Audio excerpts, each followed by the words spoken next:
Well, welcome everybody.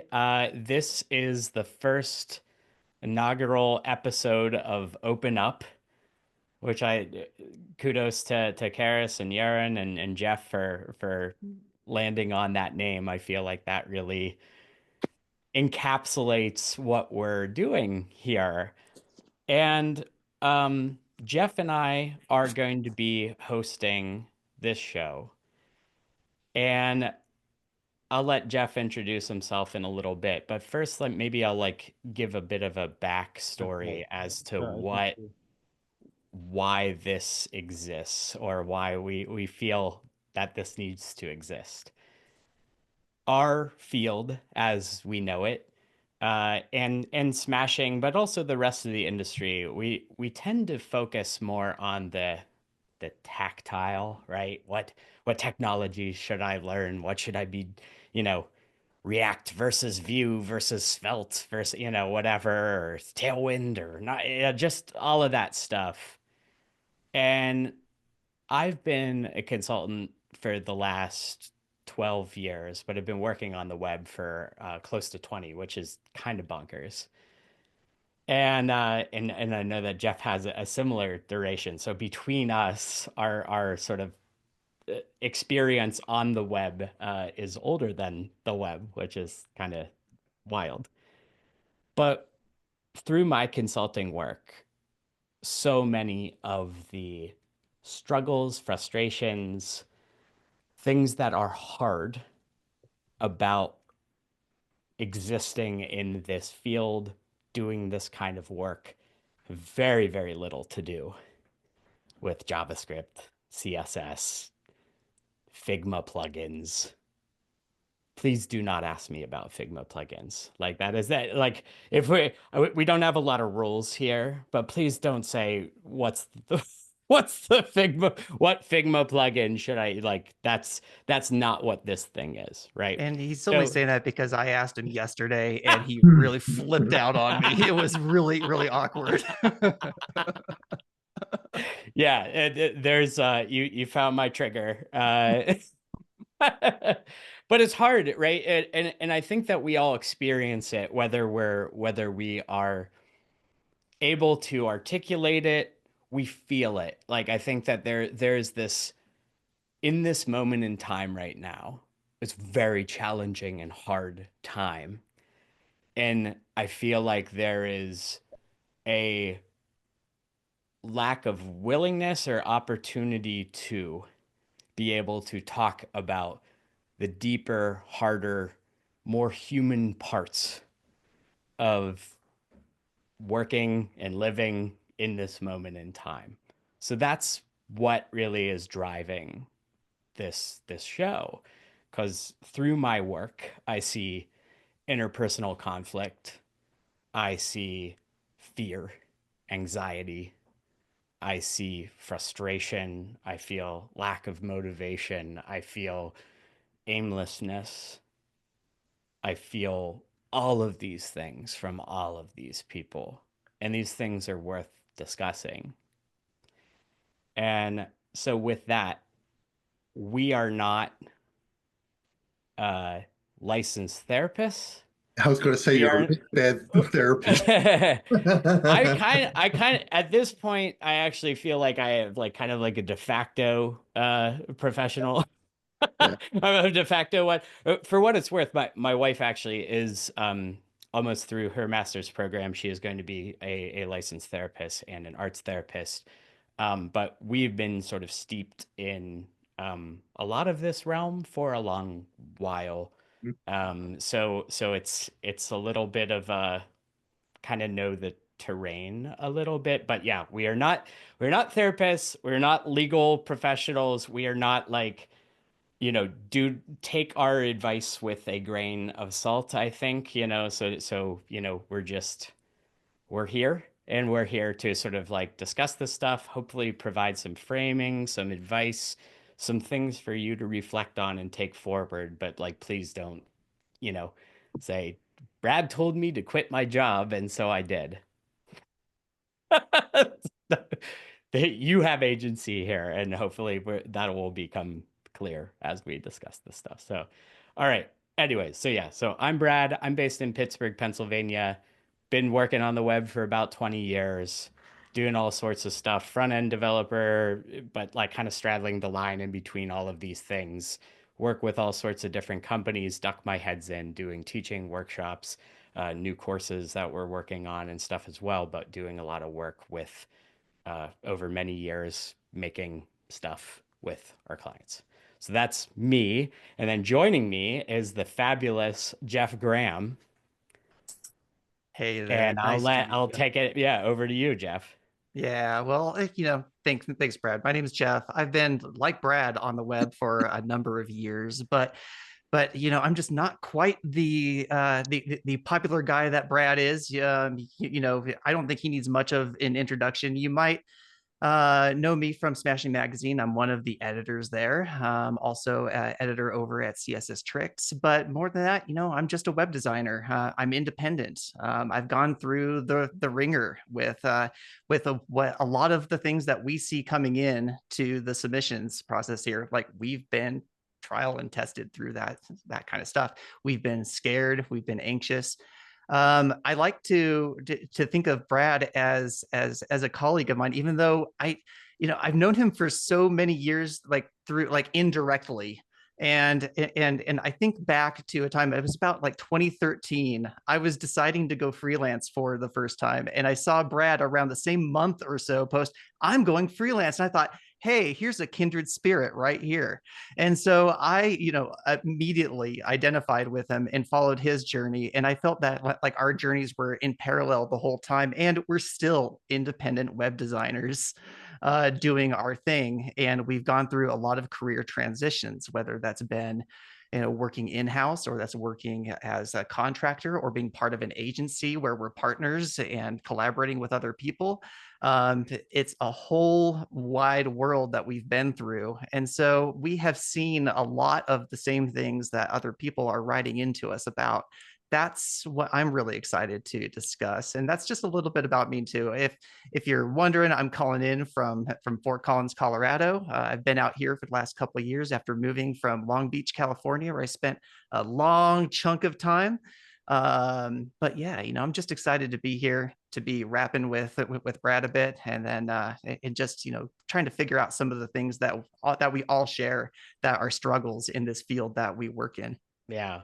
And I'll take it like thank you for that, Jeff. I think that that's great. And it really is wild how parallel path we have been. So this is like really cool that we're able to It goes converge. deeper too. I mean, kids, Well, we're had in that that's time. right. And Yeah, that's what I was gonna like kind of get at is it's like, you know, we're also human beings, right? So it's like that's I think the other really important thing, and Le hopefully it's falta la something that leche. we can help elevate. It's like we are all human beings. We've experienced COVID together, which I think is an utter incomplete tragedy that we haven't had a lot of collective um, grieving, processing, growing, and just acknowledgement, frankly, of what we all just endured together, right? So beyond that, though, like yes, we all have families. We've all experienced death. I've been through myriad traumas in a lot of different categories in a really short period of time, and really have a much greater appreciation of everyone's unique traumas, situations, hardships as a result. And I'll say it right away, preemptively. It's like this ain't a competition. That's the worst kind of competition. Please do not do that.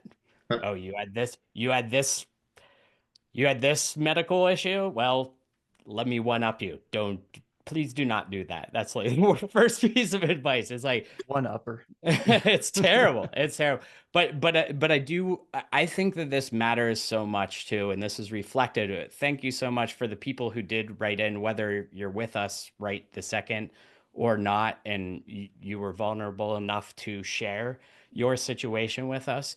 So much of this, it's like, yes, it's the professional realm, but it's really we are our whole selves at work, outside of work, and no matter where you go, there you are, right?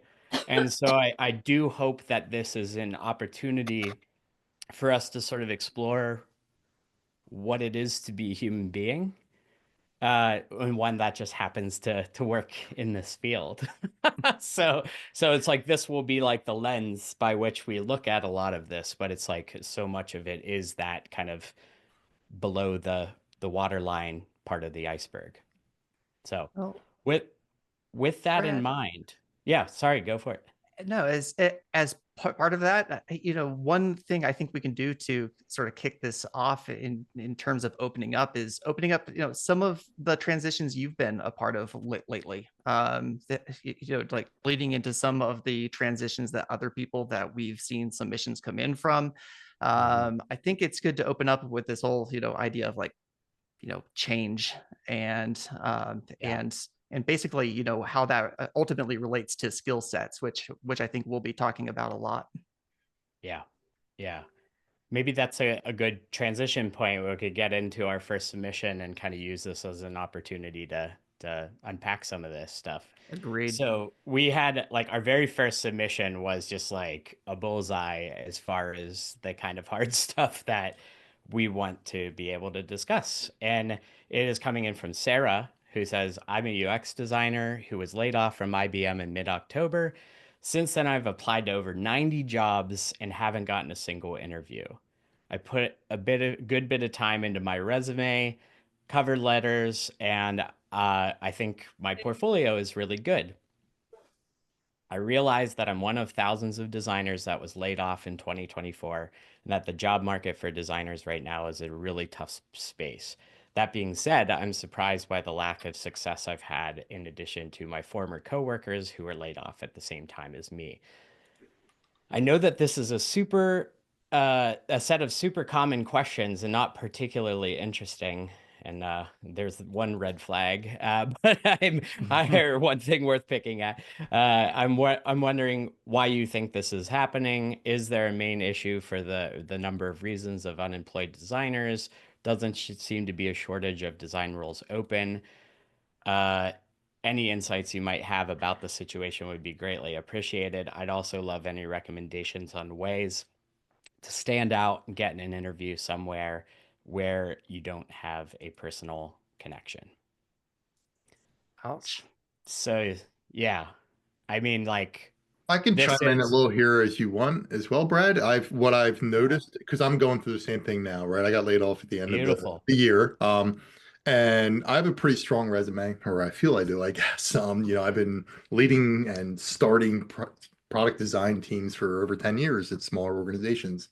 Um, a lot of it is really AI getting injected into the process, right?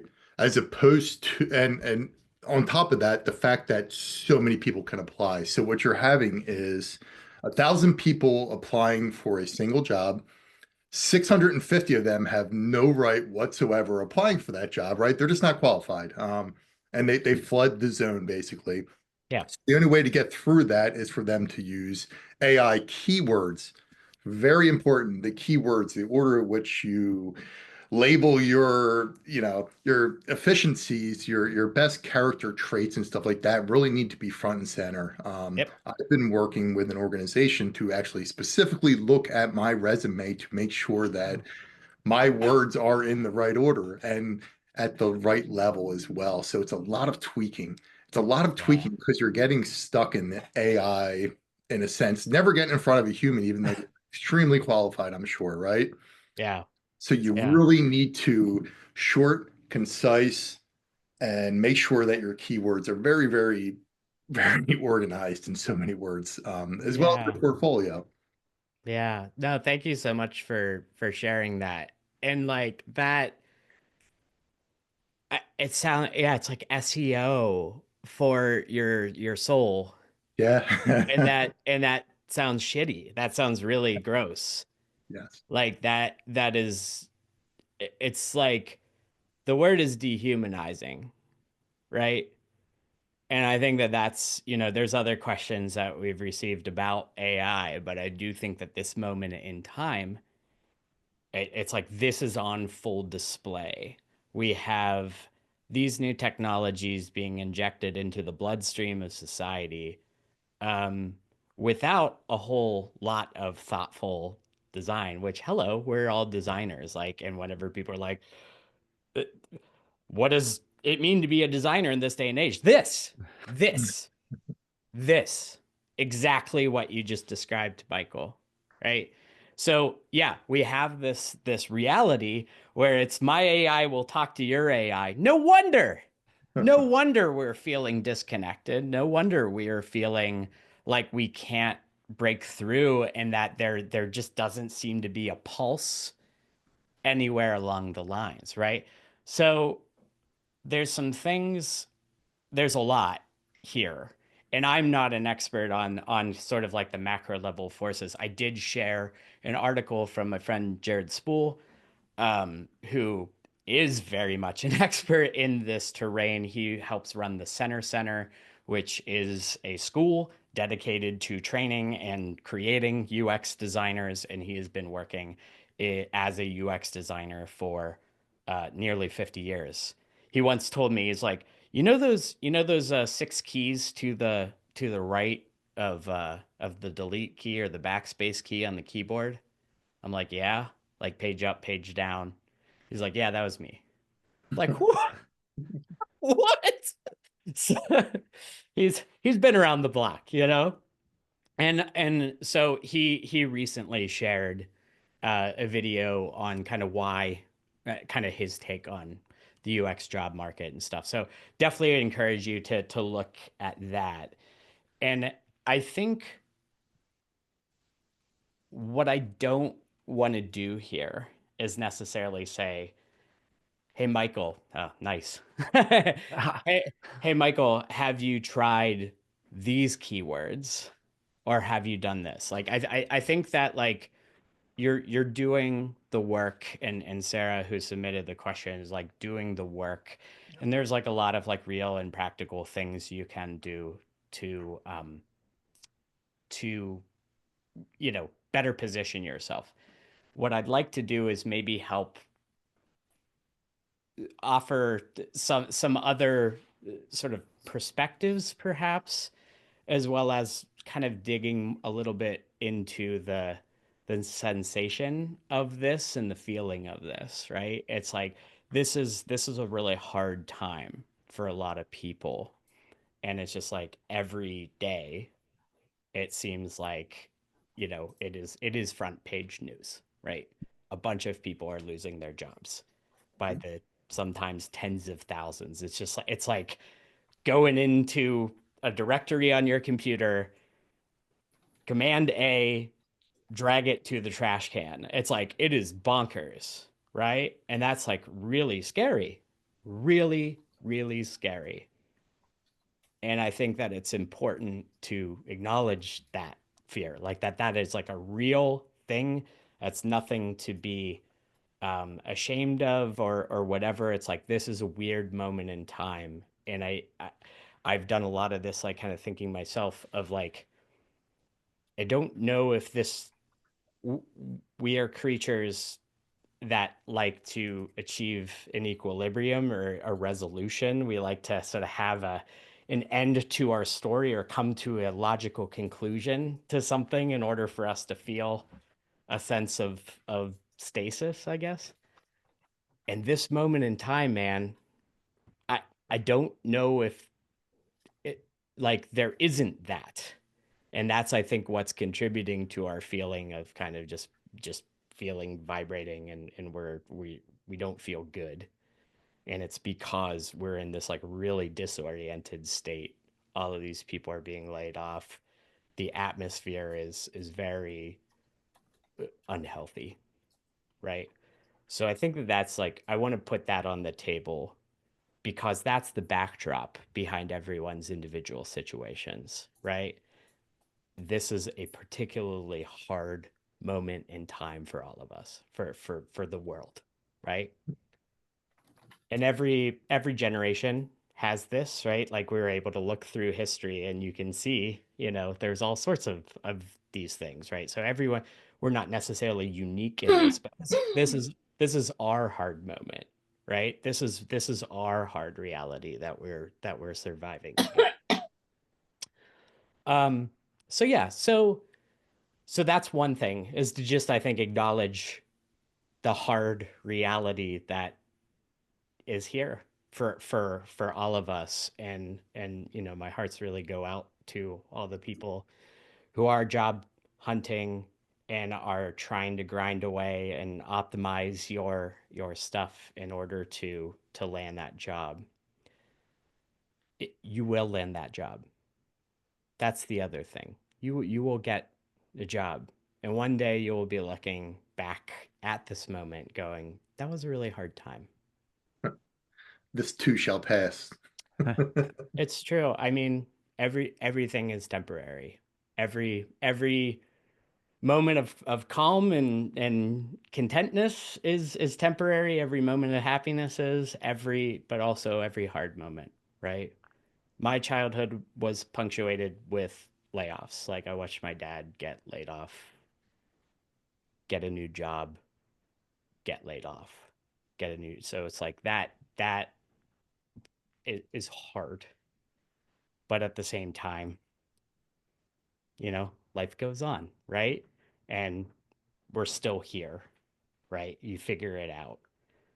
That's not to diminish the reality, but it is like that. I've found that sort of change in context of kind of knowing that eventually you are going to be on the other side of the current hard situation can help guide you through the current thing. Because otherwise it does get when you don't have that, when you're in it, when you are sort of like deep in your situation, that's where like hopelessness and anxiety and other sort of scary mental health things can rear their heads.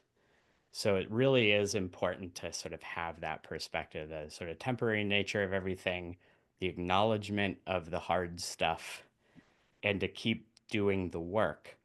And what the work is, by all means, continue optimizing the resumes and the portfolios. And there's actually kind of like a number of submissions that kind of reflect that a little bit. And the game as it currently stands, right? The game board, I think, is it we were kind of alluding to this a little earlier, is kind of weird. It's a weird, again, this AI powered game board that we're all supposed to figure out the rules to and play along with. And I think that there's an opportunity here. And again, I'm just throwing this or offering this as an idea. I think that there's some really cool stuff that we can do to rather than like lean into the current weird landscape and figure out how to play that game better to perhaps ask, well, what might a different game to play, a healthier game, right? Like a truer game, a more human game. I think about this a lot because whenever I was hiring people, first thing I would do, I wouldn't ever look at their resume. I wouldn't ever look at their email. All I was doing was hunting for the hyperlink in their email to their website. That's it. You know, I'm like, what's this person about? What's their perspective? What ideas do they have to share? Like, do they get it? And I learned after doing it enough to know who has it and, and who doesn't, you know? It's like, and a lot of it was like really like, so there's this kind of like, here's what I should do, right? Here are all of these like exercises that I should do. But I think that there's a real opportunity to sort of cut through a lot of the kind of AI crap and like, you know, how do I optimize my keywords better than the next person and to really get into what it is that makes you unique as a human being Yeah. and to design your resume, your website, but also your life like around that, around that. You are the only you there is. Like I'm based in Pittsburgh.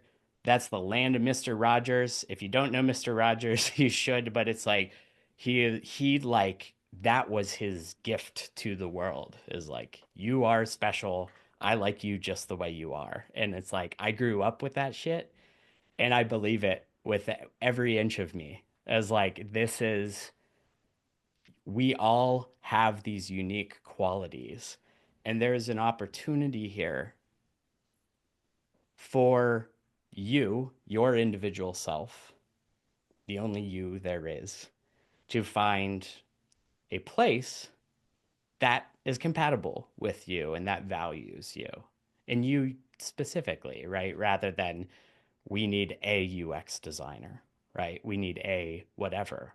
It's like I'm interested in what's the UX designer who is also into knitting and gardening and has 3 kids and 2 dogs and what's that about, right? So there's an opportunity, I think, here, rather than slicing off bits of ourselves in order to fit into this box, right? That is a hireable box, right? To rather than making ourselves smaller to fit that box. It's like, what if we reconsider the box entirely in order to break through? And all of a sudden it's like, oh, wait, here's this person with, you know, interests and families and perspectives and things to share, right? And how might we leverage that shit to get through the AI smokescreen or the AI whatever we want to call that force field that is keeping human beings away from other human beings. And that's Yeah, something I think.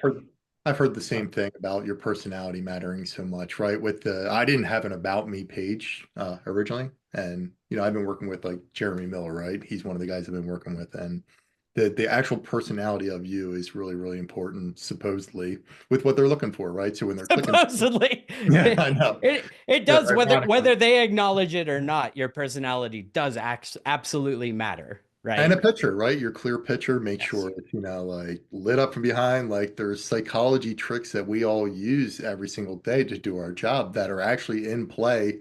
So use our superpowers in so many words that we've learned over the years to, for lack of a better term, psychologically manipulate these people to want to hire you, right? I mean, Yep. in so many words, correct? And I'm sorry, Jeff. I didn't mean to cut oh no, you didn't at all. No, no, that's fantastic. And really, I just wanted to emphasize that with what Brad is saying is like as we optimize and micro optimize our resumes and our appearance, that really is making us smaller in trying to fit into that box that someone else wants us to fit in. And that doesn't always encapsulate who we all are as individuals or the entirety of who we are.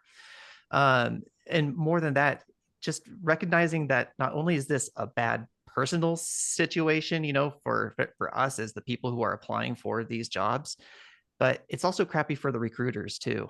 Mhm. This is not, I really don't believe that many of the recruiters actually want to be using the inputs that they're being forced to use to surface the candidates that they want. And so sometimes having that in order to recognize this as a more human process, we need to even take the further step and look past the AI that's getting, described as the smokescreen between us and the recruiters too. And no, at the end of the day, we're all dealing with people. And just because the inputs don't line up doesn't mean we can't still line up our personalities. We can't still line up our realities. We still can't, curate our own life experiences to line up to something that is ideal for us so that our box gets bigger and that we're defining more of who we are and packing more into that box so that we can be discovered as the people that we are and find the right matches for what we want to do with our lives.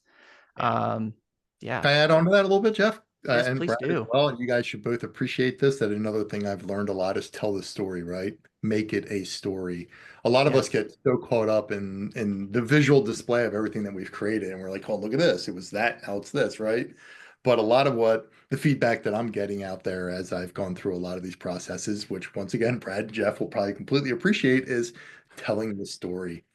You'd be amazed how much more success you're going to find if you learn how to talk about the bad parts of the project as well as the good parts of the project and how did you overcome those things, right? They're the things when you do actually get through to the humans that they're going to read through and they're going to try to understand you as a person of how did you deal with this conflict, right? There's a lot of that that's going to be beneficial when someone does actually get to your portfolio or your resume as well. So basically, each part's a little teaser to get you further, right? So have a resume that's concise with the right keywords so that they can see you as a real human. And then when they get to see you as a real human, be a real human. Talk about yourself on your about page. Like and Brad, I'm sure you appreciate this. I have a place in the Poconos, right? And like I've talked about that on my about page. I'm actually spending way more time on my about me page than I am on some of the use cases that I've written for some of the projects that I've worked through. To humanize me when a human actually gets to me. Yeah, there's some interesting discussion in the chat Yes. from RJ and others about the double-edged sword that can be, Mhm.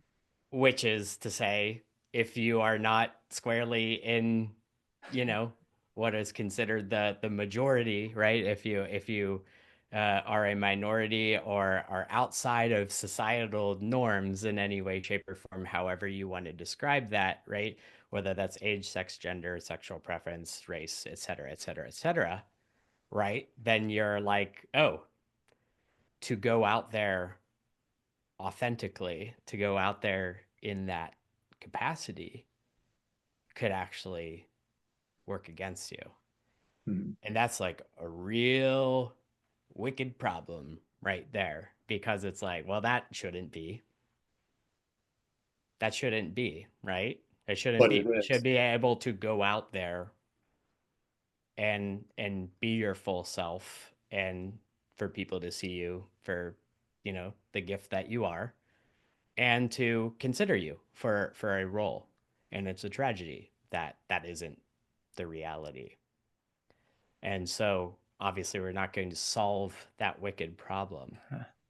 But in the spirit of what Jeff you were saying, that becoming smaller in order to fit a box, really don't love advising that or to hide who you are or important parts of you in order to fit a mold, right? And I think that part of me wants to just like be like, well, screw them, right? Those people that don't see you or want to discriminate against you, they don't deserve you.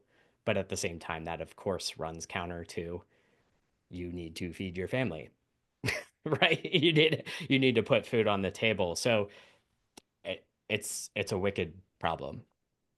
I do want to latch onto Michael's point about storytelling in general. I think that that's a phenomenal deal because I think oftentimes we want to put the emphasis on the outcome of the story. It's like what the conclusion of that story is, like what the end result is.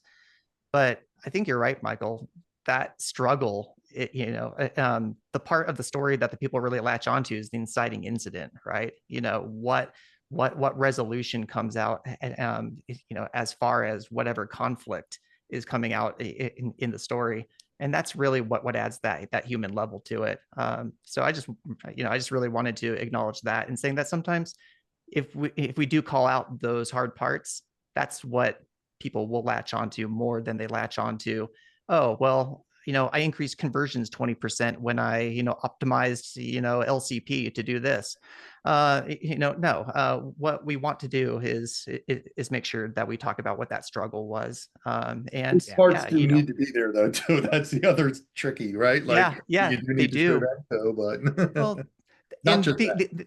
the outcomes can be there, but I think that the emphasis is always on that, here's what happened, not necessarily, hey, here's what I experienced, here's what I went through, here's some of the thought processes that I decided to go through as a person, and then here's what the outcomes were of all that struggle.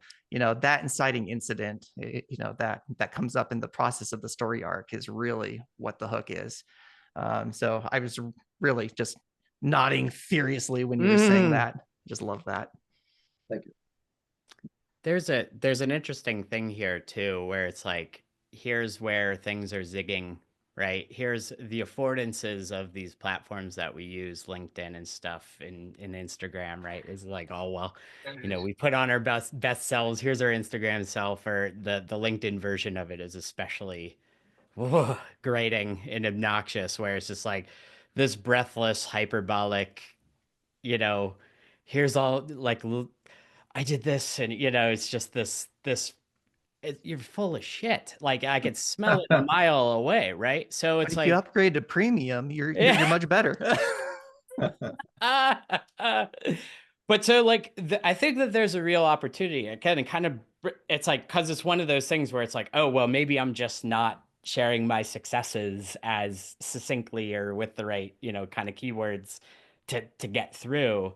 It's like maybe there's another path. And I personally believe, and I don't know if this is shared across the industry, but I do think that there is like really something to it's like vulnerability, your humanity, the storytelling parts of it, the what's hard, the good, the bad, and the ugly of it all. And you're able to sort of talk about the successes through all of that, but you're also able to talk about the hard stuff that went into that.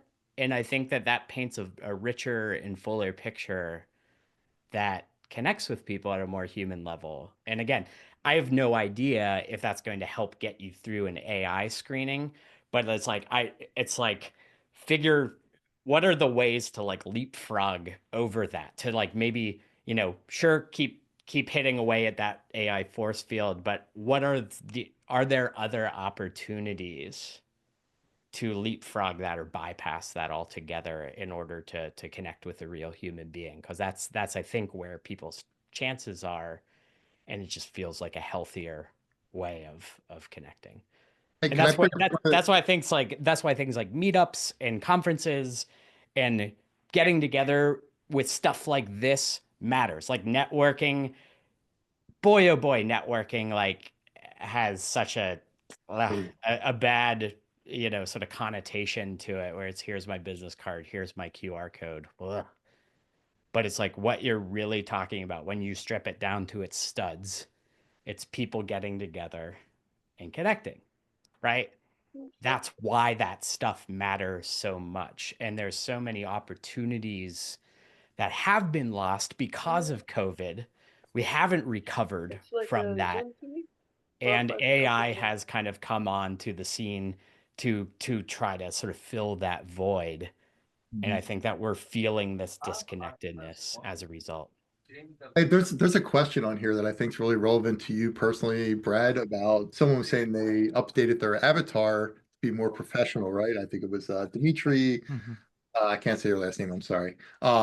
But Brad, you specifically, I see the helmet in the background, right? Like it's kind of a good use case of how your picture is presented, right? That like if I was going to picture in my head Brad Frost, it's more of your helmet, no offense to you, than your actual, natural helmet, right? Like it's that helmet that has become your identity in a sense. I mean, would you disagree? Like I see it in the background, right? Like that is what I think about when I think about Brad Frost, from reading your book, obviously, and just seeing what you've written over time. Um, that I think it's really, really important that your profile picture is the first impression of what someone's going to take of you, and whether you want it to be playful because you only want to work at a company where you can be playful, right? Or whether you're going to present yourself as like me. I didn't want to go suit and tie, but I'm dressed up somehow. I want to look professional, right? Because my next job, I want to be in that format where I can present myself that way. And we're visual creatures. The first thing we realize is that picture. So I think Brad, you can probably speak to this better than I can, but You just did. okay. I mean, it's right there. I see it in your background, and I'm like, Yeah, "That's yeah, the sure. helmet, man." Um, no, I think that there's some good stuff. I'll share a link in there. I'll would peruse that at your own thing. But there is something there. But I think that, everyone has their own version of Mhm. that. And we talk about this with anybody doing conference speaking, things like that. A lot of people are like, "Oh, Brad, you're just this like goofy like tap dancing person. I'm like, well, yeah, but like that's my personality. Like, if that ain't you, don't do that, right? I tried for a little bit to try to be, sophisticated. I am not, and so I learned it's like whatever we're doing, whether we're job searching, whether we're working in our profession, whether we're just showing up at, your kids' sporting events or whatever sort of like things. It's like these are all opportunities to get closer to who you are, you Mhm. know, and to show up as yourself, to not, again, back to these boxes. This idea of a box is like, how do you that's been like such a front and center thing for me. It's like, how do we sort of like transcend the boxes, and how do we like kind of stop chipping away at ourselves in order to fit, and rather really celebrate and lean into who we are as people. Okay, well, this is good. We have a bunch more questions though, so we should probably Zillion. get into. There's some really good stuff here though, and I think that there's some like real good through lines. But Jeff, let's dig into the next question that we got, which I think is a really interesting one from they identified as Misfit Designer. And Misfit Designer says, I'm used to working in a lead role and taking on a great deal of responsibility, supervising people and projects. Uh, Spent a few years moving jobs. And although I had to take a step back from a lead role here, I was optimistic on the progression I can make. I'm an older member of my team in comparison, and I don't feel like I have as much drive as I used to, although I had lots of motivation when I started the role. I was taken on alongside another candidate who got a higher ranked position, the position I was interviewing for, and I've struggled to see where I could progress to since this. So, a part of me has never been able to feel completely at peace with my colleague getting the higher position, but I understand there must have been a reason. It's been hard for me to step back from responsibility, and somehow this has dampened my energy and drive. There have been discussions about my role in furthering it, but no plan has been put in place. I feel like I'm treading water at the moment with little direction. I try to do as much as I can in my own free time to progress, but it seems as though my colleague is also doing the same things as me. I'm not sure of my place in the team, and I feel like I'm being left behind. Some days I have no more drive to get ahead and wonder what is the point of ambition, especially being a bit older. I look at where I'm at in my life right now, and I know should be doing more, taking on more responsibility in a higher role, but I'm slowly losing the will to strive for it. How do I stay motivated and driven when I feel like I'm at the back of the pack? How could I be relevant? How could I progress when all paths are taken? Oh, Wow. so What do you that's think? big. What do you think, Jeff? Oh yeah, done. Yeah, I got this one. No, Oh my God. no, I do hear a lot of things that strike a nerve with me, though. As someone who feels like he's getting, higher up in the age game, and I someone sent a question into who's these people, right? independent and has to figure out like where I fit in certain places. Yeah, I find that I don't have the same motivation and drive that I did when I was 25. Things Shocker.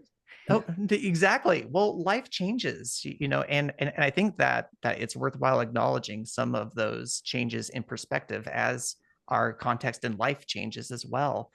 Like, I mean, it used to be I was just a married guy with no kids who didn't have a mortgage, and I could just stay up late all night and code and make impressive demos that people go, wow, that's really cool, and get claps. I can't do that these days. There's just absolutely no way. But do I feel, like a lack in my life if I don't have, applause from like some special demo that I create? Yeah, I do feel that there's, something missing in there, and that makes me question whether or not I still have it in me to do something. Um, but that doesn't mean that you're actually missing something. It just means that maybe that thing isn't important to you right at that moment, or that maybe something else is more important at that moment. Mhm. personally, I found that outside of work is a lot more important to me than actually in work. And that didn't used to be for me when I was 25, when I was trying to establish a career, when I was trying to carve a niche in front end web development, when I was trying to get attention, shamelessly. um that stuff, you feel like you get married, you have a family, you have a house, you have a dog that eats socks for that you just wish you didn't. And suddenly, before you know it, your outside hobbies start taking a bigger place in your mental real estate. And for me, that's been music. I've found that music for me has brought a lot more enjoyment in my life. And even though I don't use it in my everyday work, I'm progressing in ways that make me proud of myself. That don't necessarily show up on my resume, and no, AI will not scrub that and find it in LinkedIn. And no, that probably won't help me get a job, and that won't help me progress, as far as my bullet points on my resume are concerned. But it makes me a happier person. It makes me feel like I fit into the world. And when I feel like I fit into the world, I feel like I can actually tolerate some of the stuff where there's a little more ambiguity in my life, and work is one of those areas of ambiguity for me right now.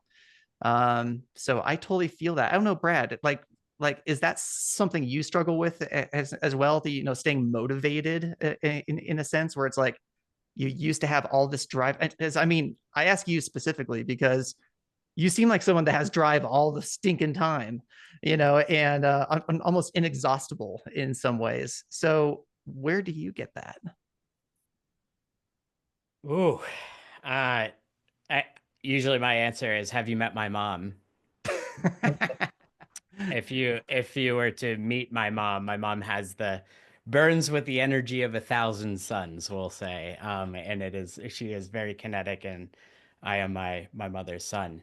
But I also really resonate with what you're saying, Jeff, but also with what Misfit Designer is saying as well, where it's just like they're describing feeling stuck, right? They're describing feeling like they're at an impasse, that they're kind of looking, they're not as motivated as they were. They feel like they're treading water. They're not there's not a sense of direction. There's not a sense of progress or moving forward. Those are really important sensation to listen to. And I recently had this. I was kind of operating as the principal, the owner, or principal of a company, and a company is a box, right? A company is a box. We do these things at this company. These are our services. This is the kind of things that we do. My interests are and passions and enthusiasms are wild and varied, right? And so I found myself feeling that same stuckedness, and like I have all of these like, I'm never short on ideas, but I felt like I wasn't able to exercise them to you know my satisfaction, or to I feel like I was kind of having to, well, get permission, or like, or really kind of focus, this is my responsibility, so anything that I would be doing outside of that, I'd feel guilty about. And I think Americans especially, anything that isn't work, we feel guilty about, including spending time with our family or fishing the sock out of our dog's mouth, and like, and all That's of the that. So right it's end. like the work culture around, certainly in America, but obviously like everywhere, suffers from this. It has taken over all of the other categories of life that, Jeff, you're describing getting an immense sense of fulfillment from. And we all do, right? Food, togetherness, spirituality, hobbies, et cetera, et cetera. So much of that has been replaced by work, and we are looking to work to provide a lot more of our sense of identity, our sense of self, our sense of self-worth. And it's really dangerous. And to come back to Misfit Designer, there's a really dangerous dynamic that I see them articulating, and that is one of comparison, Mhm. where you have this sense of this person got a promotion over me. They're clearly stung by it and they're hurting and they're suffering and they're actually not willing to let it go. And instead, they're sort of pitting themselves against their other person. You even hear it. It's like, I'm doing these things, I'm trying to read these articles and better myself, but I see them doing the same thing. And oh God, it's this zero sum game, which of course it is not, right? So the phrase comparison is the thief of joy. It springs to mind here, right? Where it's just like, and we see it everywhere. We see it everywhere, every single place. Like, duck my head into so many different companies. We compare ourselves to our designer developer peers. We compare ourselves to the silo or the team next to us.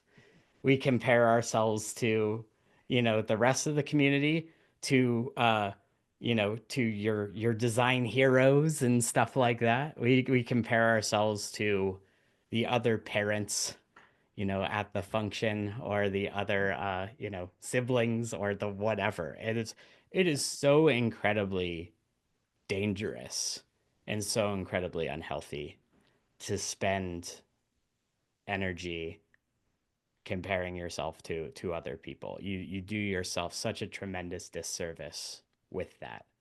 Yeah, And, can I add to that a little bit too, from the way I was looking at it, kind of? I think what they need to do is ask themselves, like, it's okay. It's okay to be a designer, right? And at a certain point in your career, it's okay to not be the manager anymore, right? And to just do what you guys said, because then you can enjoy your life a little more. It's a little less stressful, right? So, are you okay with that, or are you feeling societal pressure that you have to be the best at wherever you're at, right? Like, it's because it is okay to just enjoy being a designer again at the company if that's okay with you. But you need to honestly ask yourself if that's okay with you, right? Like, and live by that. And if you're not, there's, you know, office politics plays into a lot of that stuff and how you create these relationships with other people that you work with. The person that is getting more credit for you doing the same exact thing might be going to happy hours with these people, right? They might be joining the local rugby group with certain people and stuff like that and playing the political game better than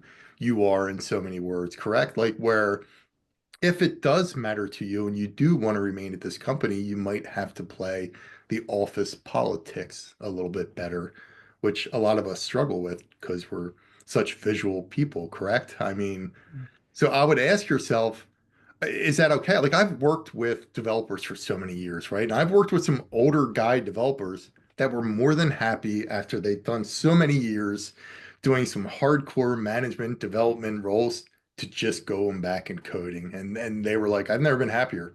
Like, all that other stuff that comes with those office politics do come with a level of stress that comes along with them, right? If it's yeah, and and full, and that's to, one thing and to, too. and to Jeff's point, it's like, Aaron Walter was the person who introduced this concept to me, but it's using the term seasons of life, Hmm. and Yeah. that's what we're talking about here. Yep. We have different seasons of our lives, and there is a season, you might be in a season where it's like, I need to make as much money as humanly possible.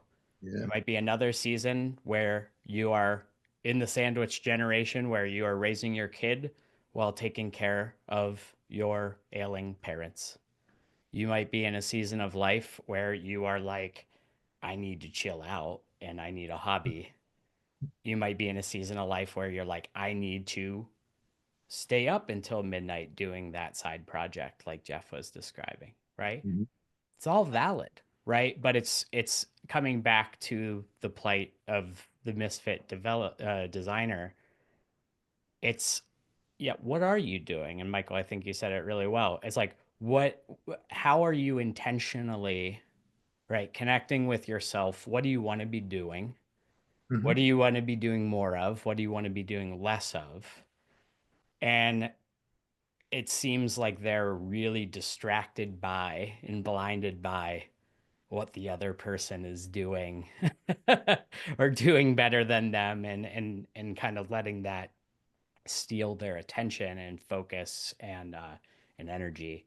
So I'd recommend doing that hard self-reflection work, journaling, make some art, read some books. Like there's a lot of stuff that can be done to kind of shake you loose and to force you into being more introspective.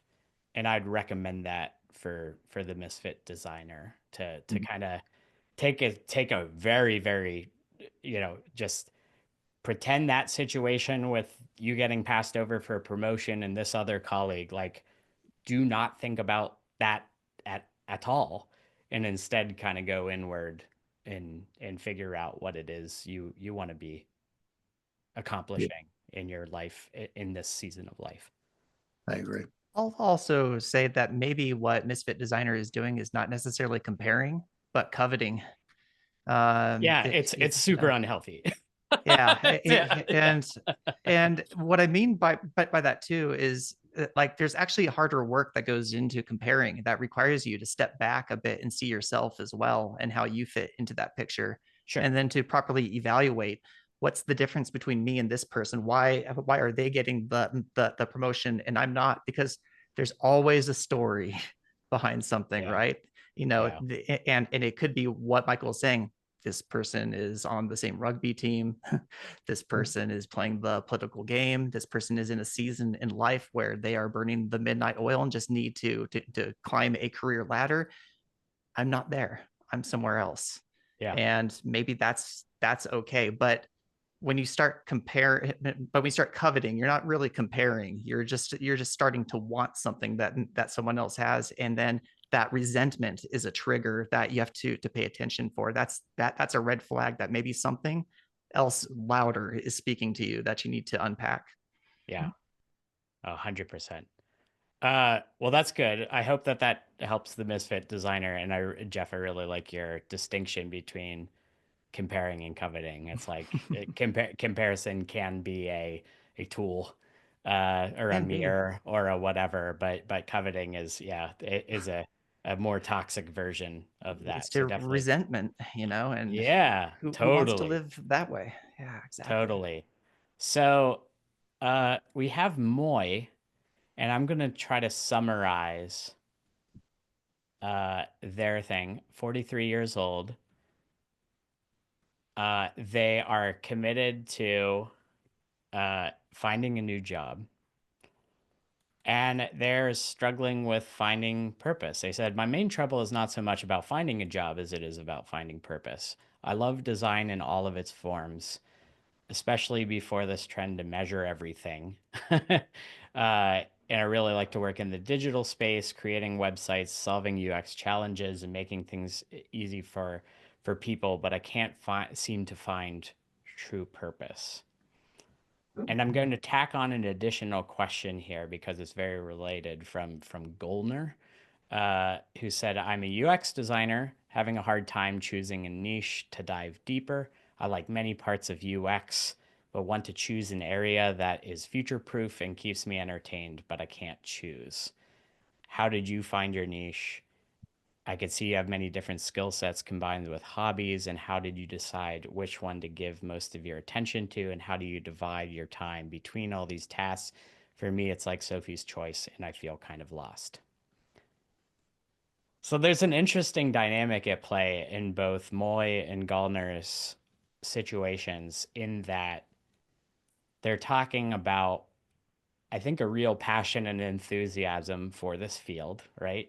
They like being designers, but this field is big and vast, and it's almost like there's so much out there. They're feeling like a pressure to need to pick a lane, right?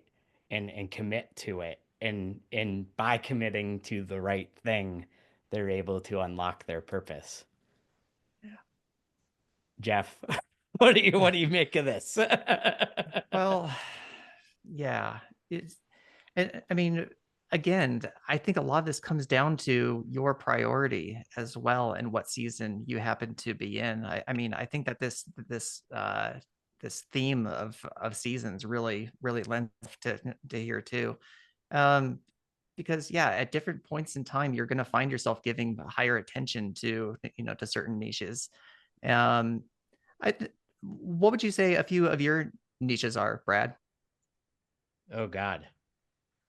Uh, Yeah, well, design systems for sure. I mean, like yep. that definitely became a thing, but like front end development, sort of CSS.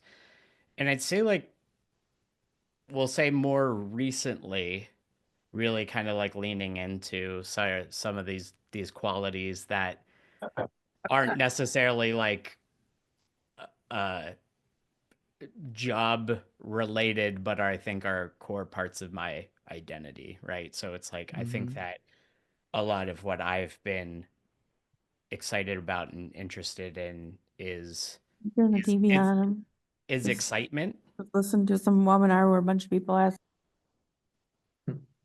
What up? Hi, Heidi.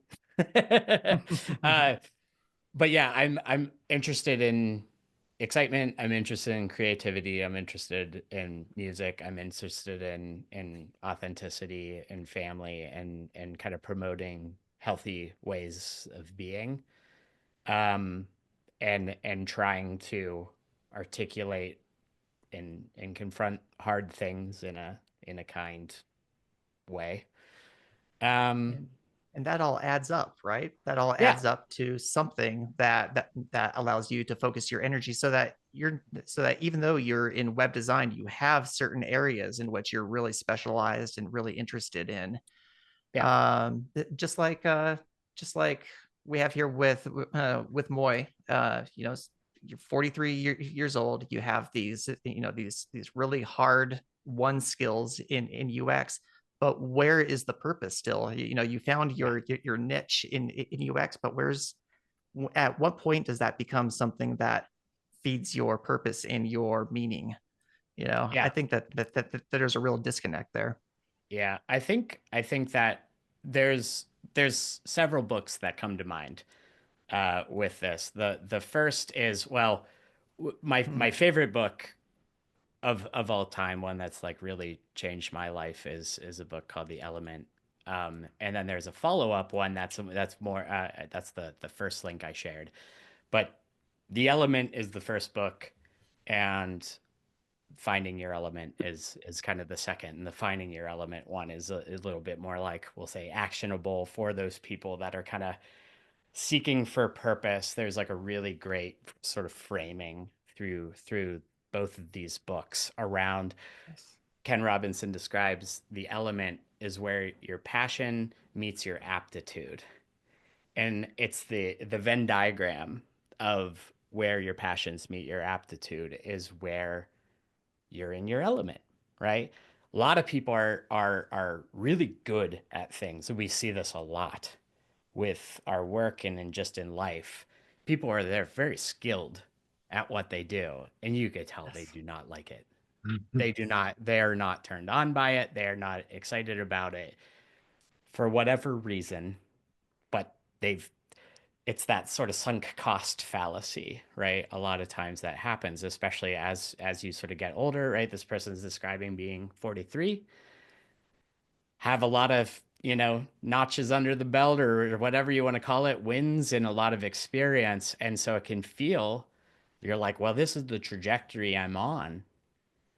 And that that is a given, right? And perhaps, it doesn't necessarily sound like they're like I'm on the wrong train and I need to get off of it. It sounds like they're still like really enthusiastic about it. They're just kind of like trying to pick at the like where should I direct my energy towards? And one of the things that I feel really strongly about is it's so obvious to me how quickly this field is moving, how quickly just modern life is moving. The tools change daily. The AI models get upgraded daily. The breathless, commentary on the AI models, like, everything moves so fast, right? Our field changes fast. This industry is only, well, the web is like less than 40 Yes. years old, right? So it's like you're talking about just this, we are on a freaking rocket ship, right?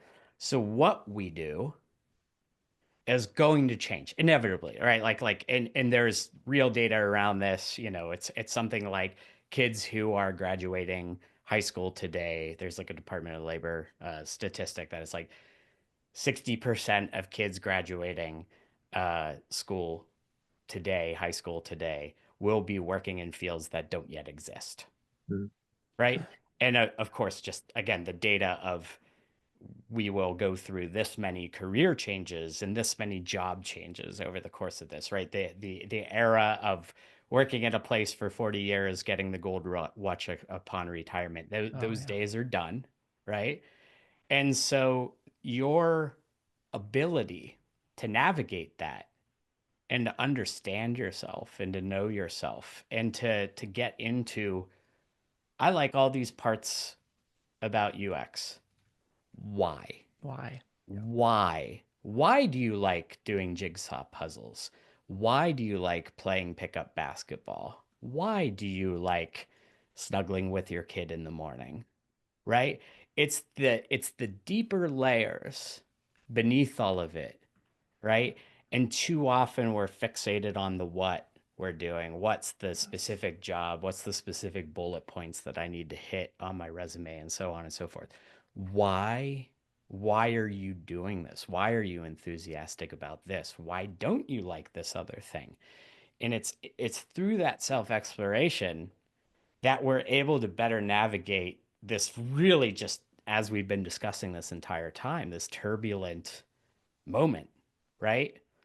And so what I see is a lot of people getting just ragdolled by Mm. just the churn, by the waves. We're just getting knocked over again and again by these really fast moving waves.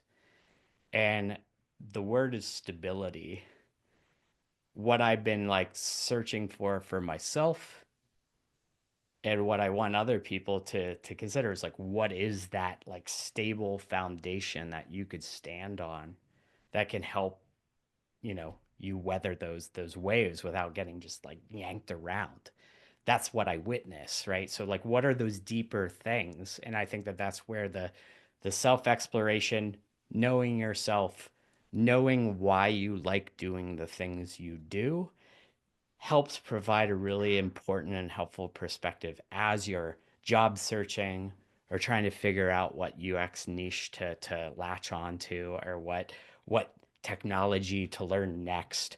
Like why do you want to learn React? Like why do you want to do that? Right? Why do you want to sort of dig into this? Why is, you know, this AI thing interesting to you versus that AI thing, and so on, right? Like picking at that, those things are all signals. And then it's just like being conscious with asking yourself, like, why do I enjoy doing the things that I do can help really serve as an important guide. I see that too. I see specifically Moy, who is here. I Hey, see Moy. Hey, great commented to it in the thank chat. you. Hey there. I know. Seriously, Thank you, thank you. Moy. Yeah, It's super cool. Thank you for all the tips and recommendations. I are for sure going to look into these books. It's going to Mm. be super helpful. And actually, you've been discussing all about my crisis with the previous questions because the disconnection after the pandemic, yeah, how work took over everything in my life, and the comparison issue and the thing about the different seasons, everything is making sense now. Hmm.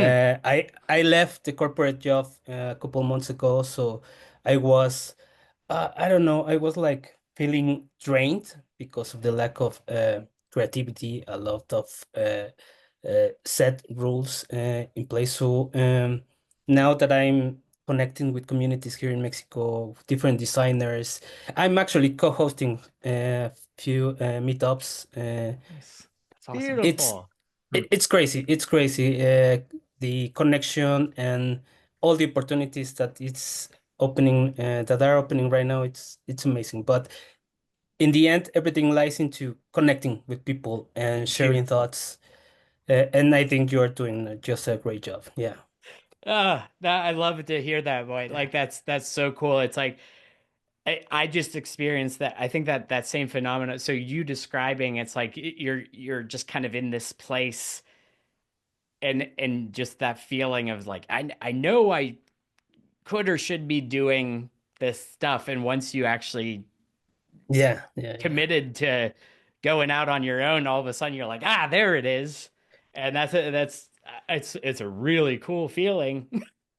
Yeah, being intentional, I think that Mm, is very, very strong. Like you already mentioned, like knowing myself and yeah, understand why we do yeah, things. I think that's the most powerful advice yeah, for me at this moment because being intentional, it's changing everything.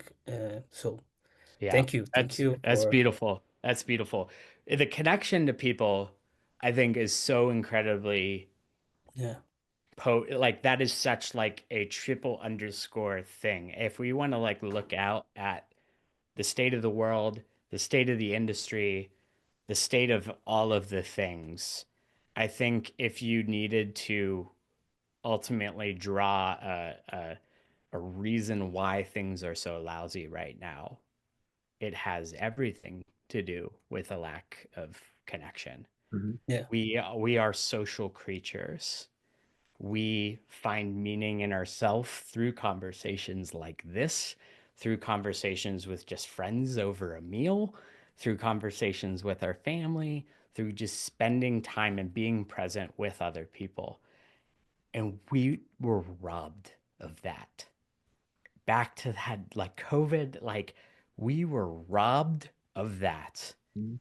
And I think that what we're going through right now is a direct result of us finding our sea legs I'm hopeful just Hey, because Brad. it is human nature Brad, for us to get on together. a business level as well, that affected because they hired a bunch of remote people as well, right? And now there's more of a mandate to go back to the office. So as much as like the psychology of it, the psychology of it weighs into the fact that businesses want you back in an office at least sometimes as well, because of exactly the point that you made there, that there is that connectedness that matters. Like my job I was laid off from was Norman, Oklahoma.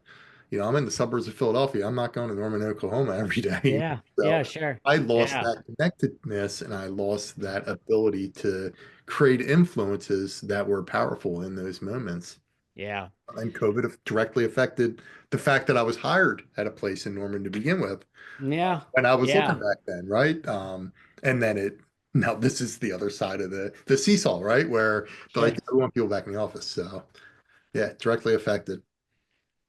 Yeah, I think there's a really fascinating phenomenon in the remote versus in person sort of dynamic here. And as someone who has been working remotely for 12 years. During COVID, I was like telling everybody in my sphere, I'm like, this is not normal working from home. Like this is something else entirely. Please, like, don't. But I think what I get frustrated by about that debate is that I think that there's like a real opportunity to preserve so many of the great things that came from remote work while also acknowledging the real, our desire to be connected. And I think that there are really good and creative ways to make that happen. I think that there just ends up being this like most things these days, this really kind of false dichotomy, this black and white thinking that it's either this or that. And I think that there's like holy shit, isn't it amazing to just be like, oh yeah, I got to go to the dentist and to just be able to do it? Like whenever I used to work at a place, I'd feel so guilty walking Yeah. out of the office to go do something that I just needed to do. And we need to give people the permission and allow people the flexibility to live the life they need to leave, pick their kids up from school, to take the dog to the spa whatever it is you're doing. But it's like, but also build in the connectedness, right? It's like and this is why things like company culture matter. This is why like how we show up at work and the relationships that we foster, whether we're talking through rectangles like we are now or in person, this is why that matters. This is why how you show up to work matters. Because this is like, it really is through the embodied experience of us like going through the workday together that makes or breaks a culture. And I've seen some toxic cultures out there, man. Yeah. And it has everything to do with how people are showing up. So it's like fostering that connectivity, that connection, whether in person or remote. Like I think that there's different flavors and there's different ways to sort of like take advantage of the unique qualities of both, right? Like Moy, you're tuning in from Mexico and talking about describing the exact same phenomenon that I just experienced. Like, how cool is that? Like, we've never met before. I know exactly what you're talking about. Like, that's powerful, you know? And like, sure, I would love to get together and have a beer with you. Sure. But but at the same time, like absent of that, I'll take this any day of the week, right? So there's real power in all of these things, but it just is really, it's kind of drilling down into the like what's behind it all. And we could either use these tools, technologies, and cultural things to bring people together and foster connectivity, creativity, innovation, da da da da da. Or we could use it to just be like, here's your box, you do this thing, you hand it off to these people. So, Yeah. Yeah, definitely the difference between using the tools as something that is Yeah. directly towards connection and seeing it as an alternative, but mixing that up with being an actual drop-in replacement for the personal connection. I think mm-hmm. that gets misconstrued often. Yeah, there's ways Yeah. to do it. Like we had Yeah. my one job after COVID when we shut it all down, actually hired professional chefs. And they would send you a box of the Oh, nice. ingredients and they had Nice. everybody join on a Zoom and we all made these different dishes together. And I Yeah, was like, beautiful. that was a That is good cool. way that was a emotionally smart company that knew how to keep people still engaged as, employees, but also as real human beings at the same time, which, was widely appreciated. So there Yeah. are ways to do it. I agree. Yeah. RJ, I just want to call you out. I think that I see you pretty consistently doing a really good job at reminding people of people's different lived experiences and the fact that so many people have disabilities and that the remote work aspect of all of this is a massive step forward for people who you'd like have a harder time or just like people in general that it's like, oh yeah, I can't afford a 45-minute commute, and sit in traffic, which is not a respectful use of anybody's time. But like especially like if you are, you have these obligations outside of your work life, right? And it's like it breaks my heart when that stuff is not considered at all and it's just like, yeah, suck it up. So like a lot of that like managerial stuff that's like get back to the office. I think a lot of people rightly push back on it for those reasons, right? Which is like, well, hang on a sec. Like, who's this for? I don't it's one thing if it's like, hey, we like really want you, we feel like we could do our best work if we're all hugging each other every day. That's not the message. That's not what they're doing. They're, it's like a more Control. cynical or grosser version of that. So I think that like really embracing the fact that yes, a diversity of voices, a diversity of different perspectives that come with different life situations build stronger results, stronger teams, all of that stuff. And remote work does unlock that. At the same time, the burden is on the employer to figure out how to create connection and create opportunities to come together and do that including in an embodied way, even if you are doing remote work. So Brad, just to clarify my point, what I was saying is that we're right now where we're at in that adjustment period with both that perfect storm of AI coming in and really kind of disrupting, as well as jobs trying to force people back in. That being said, there is still plenty of remote opportunities out there, and you can make sure you focus on just those remote opportunities if that's what you want to do, because they're not going away. That culture still does exist out there, and you can still, you know, thrive in those type of environments. But where we're at right now with a lot of what we kind of discussed in the beginning is because of the perfect storm of COVID ending, businesses in general being, heartless and saying, well, you can either get in the office or you can get out, right? Like, and yeah, that's there's probably 30,000 UX designers out now that are a symptom of that business tactic, right? And those 30,000 people are now they're flooding the markets, trying to take these jobs that are out there so they can backfill all those roles that they used to do. Businesses at the same time have to adjust to go, okay, it's not working out. We sent everybody back to the office, but now we're not being able to find people that are close enough to get in the office, and they're going to switch back to remote, right? Like, so we're in that storm, same way that they don't know what to do with AI. AI got so big, so fast, and got used in everything, right?